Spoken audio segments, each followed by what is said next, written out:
Hello my kings, queens and fellow non-binary leaders, and welcome back to Rei Nekama. Today we're going to continue with Isolation. This is part 2, so I would advise you to watch part 1 first. And today things are going to get a lot heavier.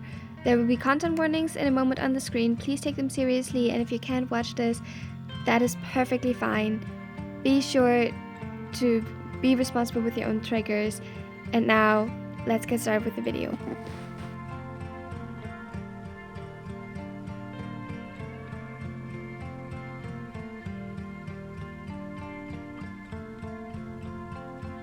Kozumi-san, I'm sorry if I'm speaking out of turn, but then maybe you shouldn't.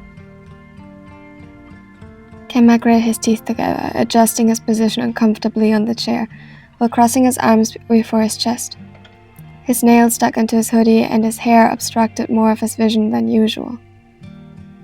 The room was small, and he began to feel almost claustrophobic. The antiseptic in the air and sterile walls only added to his discomfort, while the fluorescent light made him feel downright nauseous. Their humming was as loud in his ears as though he had decided to rest next to a beehive. I'm sorry. Please continue. He knew it was rude. He was on edge, and didn't want to be here at all. His nerves were frayed, and the painful aches lingering in his body made him want to throw up. Kato was the head of his security team. She was very good, but he wasn't used to having her so close to him. It had never been necessary before. Or rather, evidently it had been. He had just failed to see it and was now facing the consequences of that naivety. Kozumi-san, you seem understandably stressed. I wonder if it would be beneficial if one of your partners... No. A shudder ran through him at the thought, and he curled up further. It hurt, but he bit his tongue. Kato wisely stayed quiet after that. A crackling came from her radio, and she quickly replied, listening to the uncomfortable, distorted voices ringing from the speaker. Kenma didn't understand what they were saying. He didn't want to. He wanted to get as far away from all of this as possible, but his body tensed up with the possibility of danger causing another wave of pain to rush over him. What is it? The security staff of the hospital approached our team. We'll have to change the exit route, but your privacy will be assured. Thanks, Kato-san. She nodded briskly, taking some notes down quickly while seemingly discussing the details.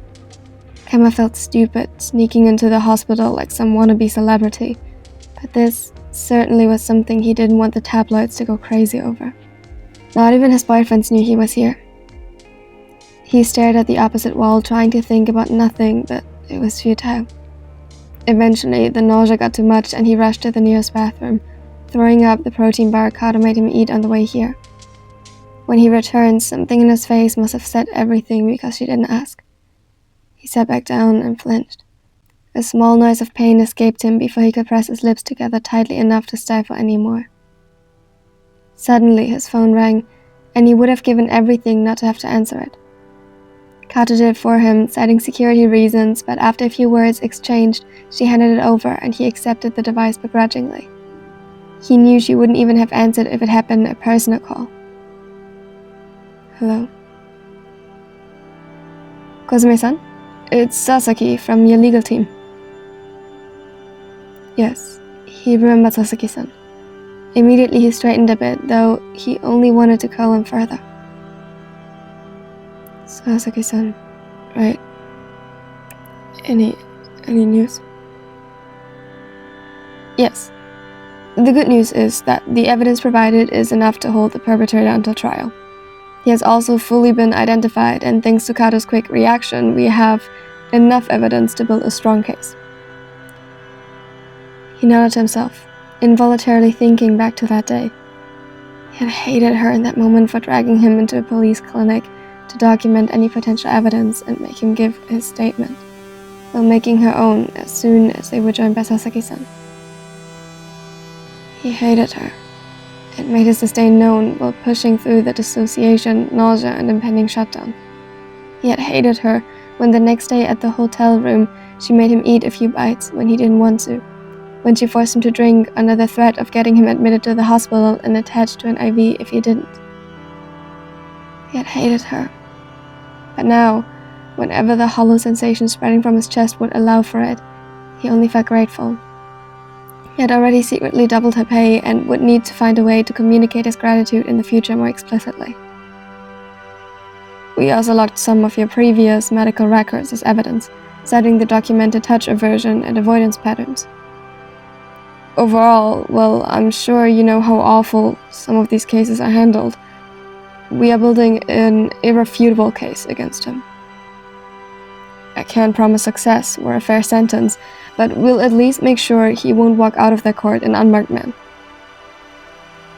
Thank you a lot, Sasaki-san.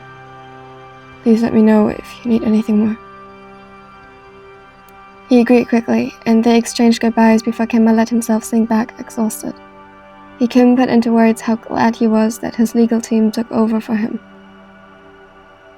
The moment it dawned on him, he quickly sent a mail to his accountant and instructed her to make a large, anonymous donation to an organization helping with legal representation in cases like this.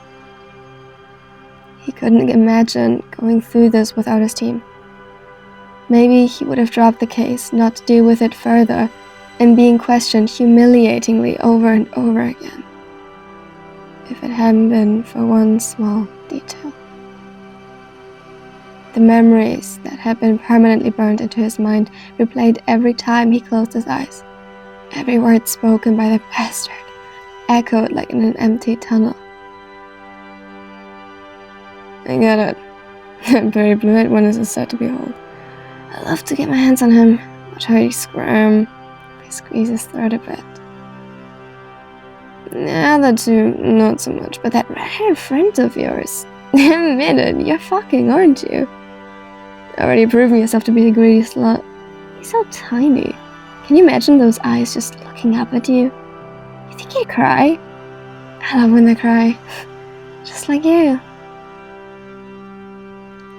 He almost threw up again as the words were played, but the rage burned stronger. He might have been powerless to defend himself, but he'd never let something happen to his partners or friends. They might find him disgusting once they found out.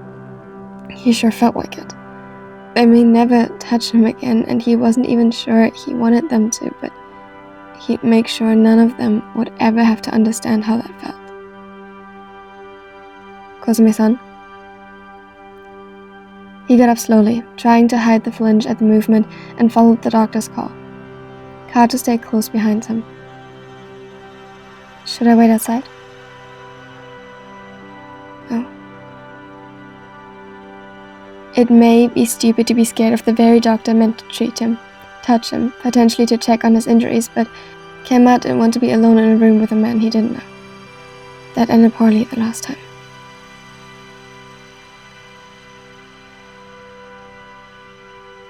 The checkup went by in a blur. He had to pause several times at every step to prevent throwing up all over the floor, even though he was sure his body had no food left to dispel. Doctor's appointments were already stressful under normal conditions. Now they were downright hell. The good news is that, along with the testing done by the medical team at the police clinic and today's blood and urine test, we can say with confidence that all came back negative.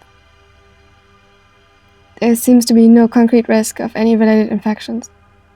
Further, most of the swelling from the bruising is already going down, and the rib that we suspected might have been broken is only bruised. There is still some swelling of the shoulder joint, so I ask that you take it very slow with that, and don't lift anything heavy. Heat packs and baths can help alleviate some of the tension and pain in the affected areas. He looked over his notes and listed off a prescription for painkillers Kenma only half understood before pulling out a small container with ointment. I will prescribe you this as well. Please apply it generously to the affected area.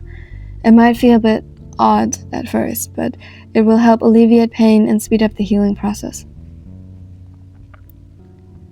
He nodded wordlessly while the doctor eyed him a bit warily. Sometimes it can help having a partner help, especially if the pain affects mobility. Further, given the process of injury, I would recommend psychological support. I can refer... No, I'm fine. He doesn't seem convinced, but sighs and drops the topic. With a last advice urging him to take the treatment seriously, he handed over the prescription and billing information and let them go.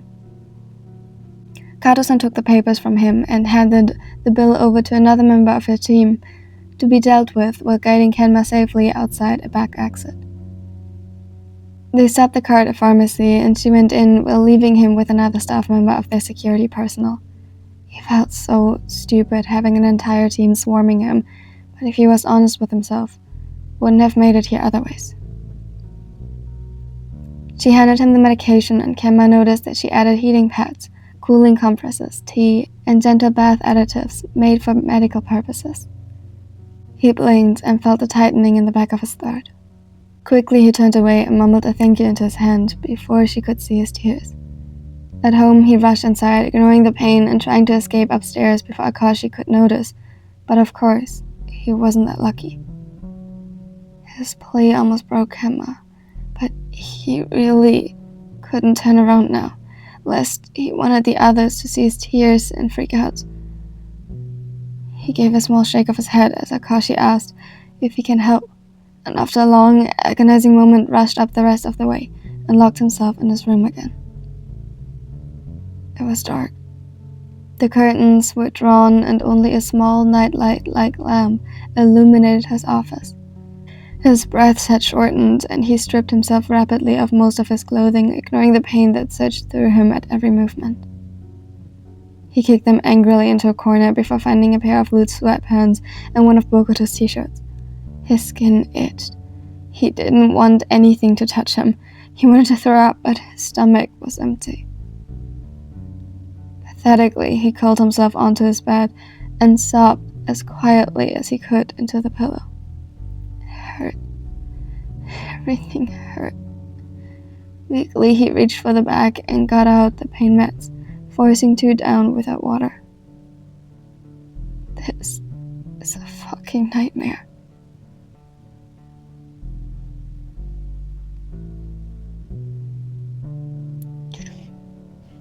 Thank you so much for watching to the end. I hope you enjoyed it despite the heavier subject matter. I'm sorry, I'm going through some stuff and as a result, the characters are too. But I promise a lot of comfort in the next couple of chapters. Obviously, it's still emotional angst and everything, but also a lot of comfort. We'll get there.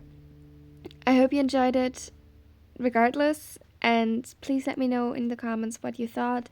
If you have a favorite quote from this story or any requests about other similar videos. And a special thanks as always goes out to my little neckos who support me throughout all of this. I really appreciate you. I don't really want to promote channel membership right now because the usual perks of getting things in advance is not something I can currently offer that much, but I still want to highlight the current channel members who wake support up, me currently. today's gonna be a good day. And I hope you Wake up, today's gonna be a good day. Wake up, today's gonna be a good day. Wake up, today's gonna be a good day. Wake up, today's gonna be a good day. Wake up.